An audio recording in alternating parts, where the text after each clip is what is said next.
Welcome back to MMA Surge. Squid here. So the UFC just came out with their own rankings. I'm going to show you guys my rankings because the UFC rankings only ranks fighters within the UFC.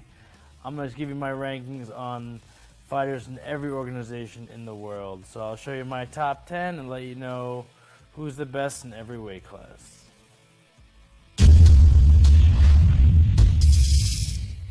So let's take a peek at the heavyweight division. Heavyweight division's been pretty set. If you look at all the rankings online and around the world, they're pretty much the same. Roy Nelson just defeated Chet Congo.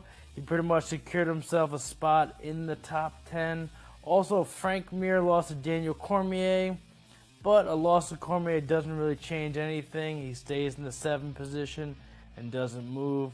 Also this month we have Junior Dos Santos against Mark Hunt. That could be a little flop in the division. Stay tuned for that fight. Alright, so let's take a peek at the light heavyweight division. This is the division that John Jones has had a strong hold of for the last few years. Nothing surprising in this weight class. Everyone is pretty much staying in the same position in all the rankings I've looked at. You know, we have a few fights come up that may change it. A possible Alexander Gustafsson fight against Lyoto Machida. That can send some waves in the division. Besides that, the top 10 will stay the same for a while. Alright, let's take a peek at the middleweight division. Another division where the champion has held on to it for a long time. Anderson Silva, the best fighter in the history of mixed martial arts.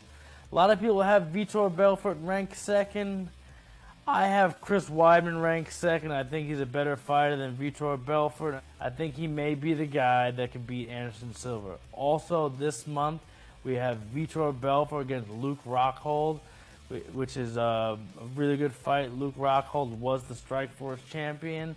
Now he's fighting Vitor Belfort. A lot of guys think that Vitor Belfort is the number 2 contender, so this is a fight that can send some waves. Besides that, the top 10 is pretty solid, and that's that. Alright, let's take a peek at the welterweight division. We have champion George St. Pierre holding that down for a long time. Most of the rankings look the same around the world, but I have Ben Askren in the number 6 position. I think his wrestling is really good, and if I put him against other people's rankings, I think he would beat most of the people in the 7, 8, and 9 spot. I think his wrestling is too good, and that's why I have him at 6. Besides that, pretty solid. That weight class is pretty much... Everyone knows that Hendricks is 2, Ellenberger is 3, and it just works its way down. So that's the rankings for the welterweight division. Alright, so let's take a peek at the lightweight division rankings. So we had Benson Henderson fight Gilbert Melendez recently. It was a really good fight. A lot of people thought Gilbert Melendez won that fight. That's why I'm keeping Benson Henderson at number 1. Gilbert Melendez is number 2, and as we move down, I actually have Michael Chandler, the Bellator champion, at number 3. I think he'd match up well against a lot of guys in the UFC. I think that's why he's 3. And we have Anthony Pettis in the number 4 spot. Even though he's fighting Jose Aldo for the featherweight title, he's still the last guy to defeat Benson Henderson, and that's why he's holding down the 4 spot, one above Gray Maynard in the 5 spot.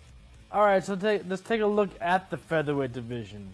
Number 1, Jose Aldo, been super dominant, fighting Anthony Pettis, like I said. Can't rank Anthony Pettis because he hasn't fought in the division yet, but number 2, we got Frankie Edgar. Frankie Edgar will hold down the 2 position in any weight class he fights, and he's really struggling to get himself a title, but he's always fighting number 1 guys. Then at number 3, I have the Bellator champion, Pat Curran.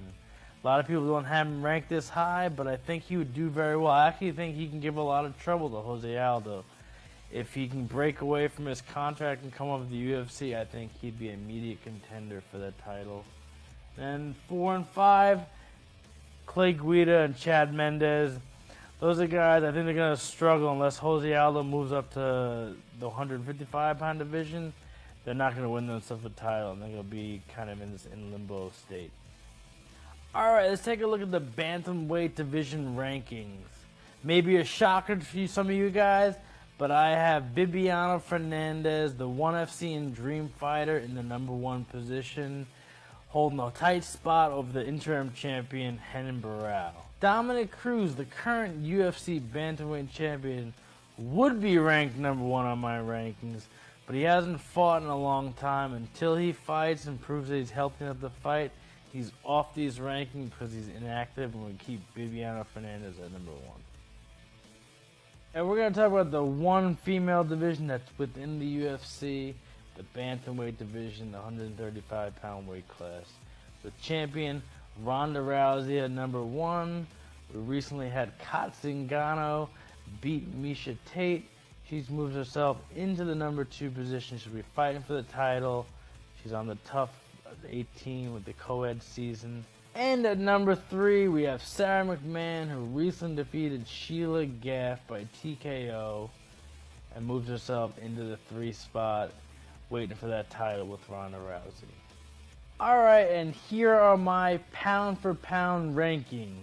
If you don't know what pound for pound for pound ranking is if all the fighters were at the same weight class, who would be the best fighter? This is all their skills. Who's the best fighter skill-wise? If you look at a lot of rankings, a lot of guys have Anderson Silva at number 1. I have at number 2 because John Jones is the pound-for-pound best fighter in the world right now. Number 1, John Jones. Number 2, Anderson Silva. A lot of people have GSP at number 3. I have Jose Aldo at number 3 because he finishes fights. George, finish some fights.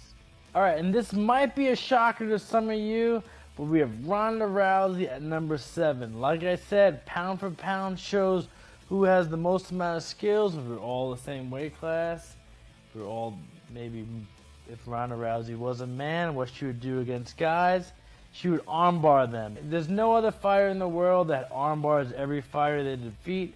That's why she's number 7, because she armbars everyone and she finishes fights. Like I said, George. Alright, so those are my rankings. Hope you guys enjoy them. Mine may be a little more accurate than yours at home because I have my dog whisperer, Ronda Rousey, at 6. Well, maybe next time she'll be at number 6. Make sure you stay tuned. Anytime someone gets defeated and changes the top 10, I'll let you know how the rankings change. I'm the Squid, and I'll see you next time.